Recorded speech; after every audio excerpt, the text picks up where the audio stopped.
Ready to move in premium triplex villas at Bachapalli APR projects. Bharat మాతాకి జై శ్రీరామ్. వీళ్ళను గట్టిగా పడుతుంది, నేను తక్కువ పడుతుంది. అవునా కదా? ఈ సౌండ్ ఉంటుందా అన్న? జగిత్యాల గడ్డ అంటే, కరీంనగర్ ఉమర్ జిల్లా అంటే ఒక్కసారి మనకు గుర్తు రావాలన్న. నక్సలైట్ల చేతిలో ప్రాణ త్యాగం చేసినటువంటి షహీద్ జితేంద్రనకు పురుడు పోసిన గడ్డన్న ఇది. రామన్న గోపన్నలు బలిదానటువంటి పవిత్రమైన గడ్డన్న ఇది. నా మధుసూదన్ గౌడ్ ప్రాణ త్యాగం చేసినటువంటి పవిత్రమైన గడ్డన్న ఇది జగిత్యాల గడ్డ. వాళ్ళు పైకెళ్ళి చూస్తున్నారన్న, అరే మేము దేనికోసం బలిదానం చేస్తామో ఆ కళ సాకారం కాబోతున్నది.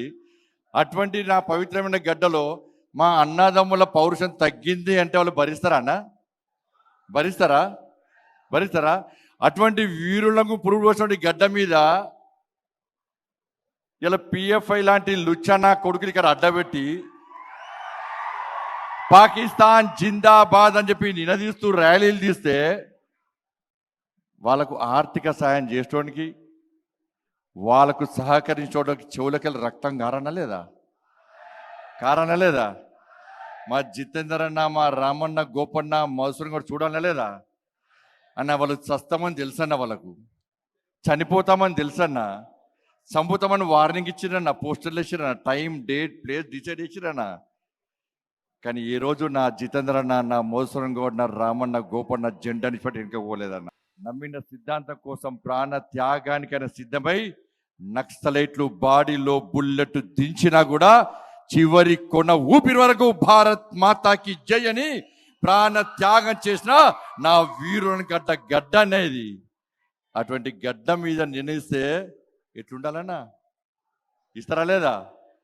ఇద్దామా లేదా? ఎత్తురన్న రెండు చేతుల పైకి. భారత్ మాతాకి జై శ్రీరామ్, జై శ్రీరామ్.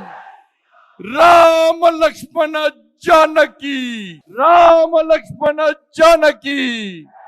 ఎందుకంటే రాముని పేరు చెప్తేనే కాంగ్రెస్ లకు, బీఆర్ఎస్ లకు గజగజ పడుతున్నారు. భారతీయ జనతా పార్టీలు రాముని పేరు చెప్పుకొని వస్తున్నారట, ఓట్లు వేయద్దట.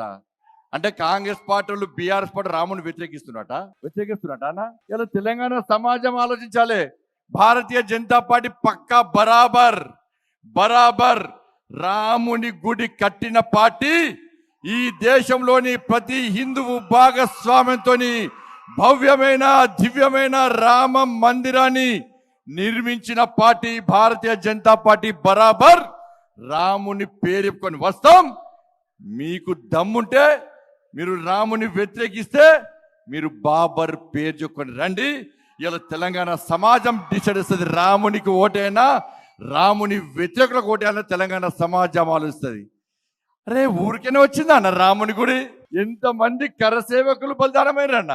ఎంతమంది కరసేవకులు రాముని గుడి కోసం పోయి బలిదానమైపోయారన్న? ఆ కరసేవకులను కాల్చి చంపినటువంటి మూర్ఖత్వపు ములాసింగ్ పార్టీతోని పొత్తు పెట్టుకున్న కాంగ్రెస్ పార్టీకి ఈ తెలంగాణ రాష్ట్రంలోని, ఈ దేశంలోని హిందువులు ఏ విధంగా ఓటేయాలని ఓటేస్తారో కాంగ్రెస్ పార్టీ సమాధానం చెప్పాలి. ఇలా నా నరేంద్ర మోడీ ఆ కరసేవకుల బలిదానాన్ని గుర్తించి వాళ్ళ త్యాగాలను వృధా పోనీ అని చెప్పి ఇవాళ భవ్యమైన, దివ్యమైన రామ మందిరాన్ని నిర్మించి ప్రాణ ప్రతిష్ఠ కార్యక్రమాన్ని ఈ దేశంలో ప్రతి హిందూకు చూపేటటువంటి నా మోడీ, నరేంద్ర మోడీ అన్న. సుమన్ టీవీలో మీ పర్సనల్ అండ్ బిజినెస్ ప్రమోషన్స్ కోసం కింది నెంబర్కి కాంటాక్ట్ చేయండి.